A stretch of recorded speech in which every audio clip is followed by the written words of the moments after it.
উপদেষ্টা পরিষদের বৈঠকে ৪ অধ্যাদেশ অনুমোদন।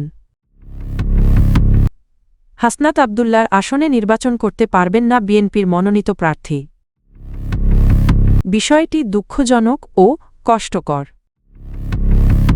সরকারকে বেকায়দায় ফেলতেই লোমহর্ষক ঘটনার পুনরাবৃত্তি, মির্জা ফখরুল। সরকারের ফ্যাসিস্ট হওয়ার পথ বন্ধ করতেই গণভোট, আলী রিয়াজ। উপদেষ্টা পরিষদের বৈঠকে ৪ অধ্যাদেশের খসড়া অনুমোদন এনডিসি ৩ নীতিগতভাবে গৃহীত। উপদেষ্টা পরিষদের বৈঠকে ব্যক্তিগত উপাত্ত সুরক্ষা সংশোধন অধ্যাদেশ ২০২৬, বাংলাদেশ শিল্পকলা একাডেমি সংশোধন অধ্যাদেশ ২০২৬, সুপ্রিম কোর্ট সচিবালয় সংশোধন অধ্যাদেশ ২০২৬-এর খসড়া ও নীতিগত অনুমোদন দেওয়া হয়েছে। পাশাপাশি বাংলাদেশ বনজ শিল্প উন্নয়ন কর্পোরেশন অধ্যাদেশ ২০২৬-এর খসড়া অনুমোদিত হয়েছে। এছাড়া পরিবেশ, বন ও জলবায়ু পরিবর্তন মন্ত্রণালয়ের প্রণীত heart nationally determined contribution NDC ৩ ভূতাপেক্ষ অনুমোদন পেয়েছে। বৃহস্পতিবার রাজধানীর তেজগাঁওয়ে প্রধান উপদেষ্টা অধ্যাপক মোহাম্মদ ইউনুসের সভাপতিত্বে অনুষ্ঠিত বৈঠক শেষে ফরেন সার্ভিস একাডেমিতে ব্রিফিংয়ে এসব তথ্য জানান প্রধান উপদেষ্টার প্রেস সচিব শফিকুল আলম। তিনি জানান, ব্যক্তিগত উপাত্ত সুরক্ষা অধ্যাদেশে আন্তর্জাতিক প্রযুক্তি প্রতিষ্ঠানগুলোর উদ্বেগ বিবেচনায় ডাটা লোকালাইজেশন বিধানের শিথিলতা আনা হয়েছে। এখন কেবল ক্রিটিক্যাল ইনফরমেশন ইনফ্রাস্ট্রাকচারের ক্ষেত্রে দেশে ডাটা সংরক্ষণ বাধ্যতামূলক থাকবে। কোম্পানির ক্ষেত্রে কারাদণ্ডের পরিবর্তে অর্থদণ্ডের বিধান রাখা হয়েছে, যা বিদেশি বিনিয়োগ ও ক্লাউডভিত্তিক সেবায় ইতিবাচক প্রভাব ফেলবে বলে আশা করা হচ্ছে। শিল্পকলা একাডেমি সংশোধন অধ্যাদেশে একাডেমির বিভাগ সংখ্যা বাড়িয়ে ৯টি করা হয়েছে।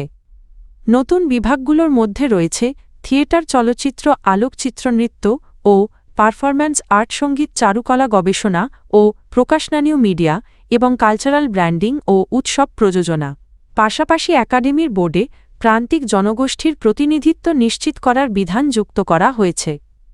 বাংলাদেশ বনজ শিল্প উন্নয়ন কর্পোরেশন অধ্যাদেশ ২০২৬-এর মাধ্যমে ১৯৫৯ সালের আইন যুগোপযোগী করা হয়েছে।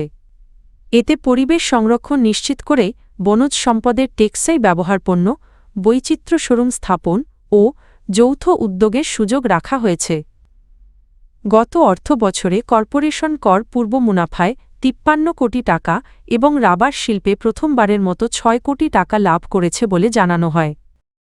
ঋণ খেলাপির তালিকা থেকে নাম বাদ দেওয়ার আদেশ স্থগিত, নির্বাচনে অংশ নিতে পারবেন না বিএনপি প্রার্থী।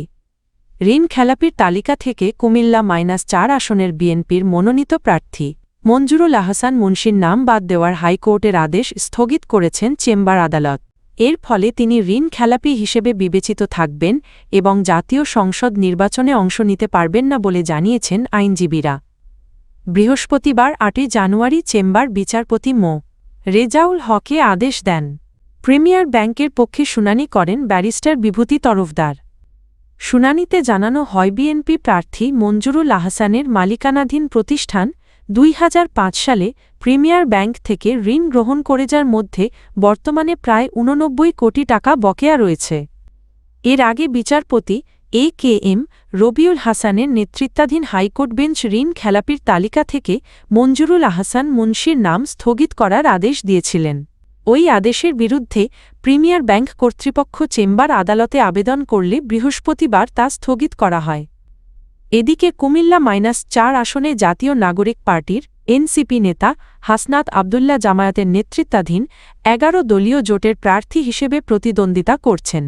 যুক্তরাষ্ট্র ভ্রমণে ভিসা বন্ড দুঃখজনক তবে অস্বাভাবিক নয়। পররাষ্ট্র উপদেষ্টা। যুক্তরাষ্ট্র ভ্রমণের আগে বাংলাদেশিদের ৫,০০০ থেকে $১৫,০০০ নিরাপত্তা জামানত ভিসা বন্ড জমা দেওয়ার সিদ্ধান্তকে দুঃখজনক ও কষ্টকর বলে মন্তব্য করেছেন পররাষ্ট্র উপদেষ্টা মো. তৌহিদ হোসেন। তবে তিনি বলেন, বিষয়টি অস্বাভাবিক নয়। বৃহস্পতিবার ৮ জানুয়ারি বিকেলে পররাষ্ট্র মন্ত্রণালয়ে সাংবাদিকদের প্রশ্নের উত্তরে তিনি বলেন, যুক্তরাষ্ট্রের এই সিদ্ধান্ত শুধু বাংলাদেশের জন্য নয়। যেসব দেশের অনিয়মিত অভিবাসন সমস্যা বেশি, সেসব দেশের ক্ষেত্রেই এ নীতি প্রযোজ্য।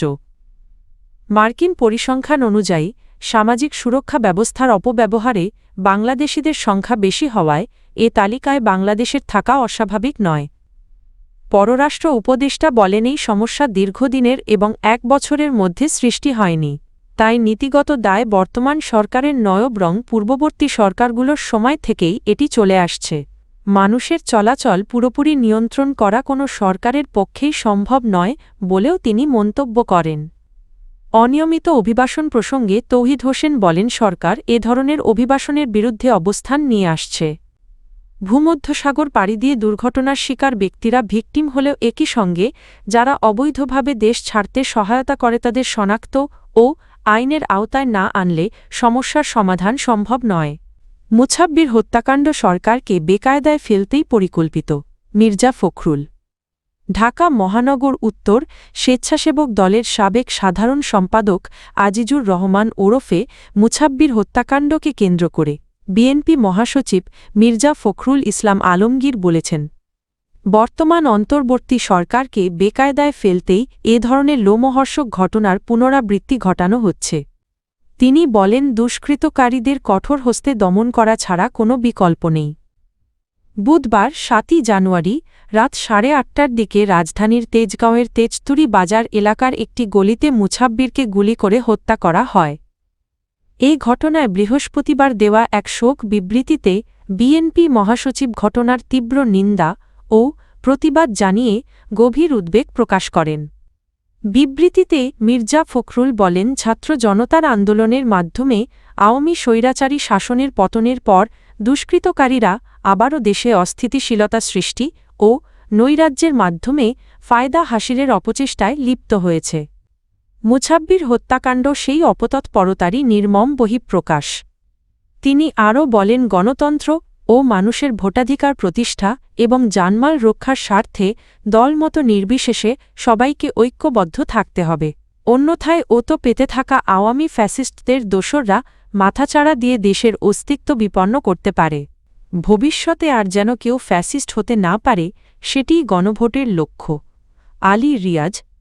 প্রধান উপদেষ্টার বিশেষ সহকারী অধ্যাপক আলী রিয়াজ বলেছেন, ভবিষ্যতে যারা রাষ্ট্র পরিচালনার দায়িত্ব নেবেন তারা যেন আর কখনো ফ্যাসিস্ট হয়ে উঠতে না পারেন সেই নিশ্চয়তা দিতেই আসন্ন গণভোট আয়োজন করা হচ্ছে। বৃহস্পতিবার রাজধানীর এনজিও বিষয়ক ব্যুরো সম্মেলন কক্ষে অনুষ্ঠিত আসন্ন গণভোট এবং এনজিও সমূহের করণীয় শীর্ষক কর্মশালায় প্রধান আলোচকের বক্তব্যে তিনি এসব কথা বলেন। অধ্যাপক আলী রিয়াজ বলেন দেশের বিদ্যমান ত্রুটিপূর্ণ সাংবিধানিক ও রাষ্ট্রীয় কাঠামোই ক্ষমতাসীনদের ফ্যাসিবাদী হয়ে ওঠার সুযোগ করে দেয়। আসন্ন গণভোটে হ্যাঁ ভোটের মাধ্যমে এই কাঠামোগত দুর্বলতা দূর করে ফ্যাসিবাদের পথ স্থায়ীভাবে বন্ধ করতে হবে। গণভোটে জনগণের সম্মতির মাধ্যমে জুলাই জাতীয় সনদ বাস্তবায়িত হলে রাষ্ট্রের সব প্রতিষ্ঠানে স্বচ্ছতা ও জবাবদিহিতা নিশ্চিত করার সুযোগ তৈরি হবে। এনজিও বিষয়ক ব্যুরোর মহাপরিচালক মো. দাউদ মিয়ার সঞ্চালনায় কর্মশালায় বিশেষ আলোচক হিসাবে বক্তব্য দেন প্রধান উপদেষ্টার বিশেষ সহকারী ঐক্যমত্য মনির হায়দার এবং সুশাসনের জন্য নাগরিক সুজন এর সম্পাদক ড বদিউল আলম মজুমদার। কর্মশালায় দেশের নিবন্ধিত স্থানীয় ও আন্তর্জাতিক প্রায় ৪৫০ এনজিওর প্রতিনিধিরা অংশ নেন।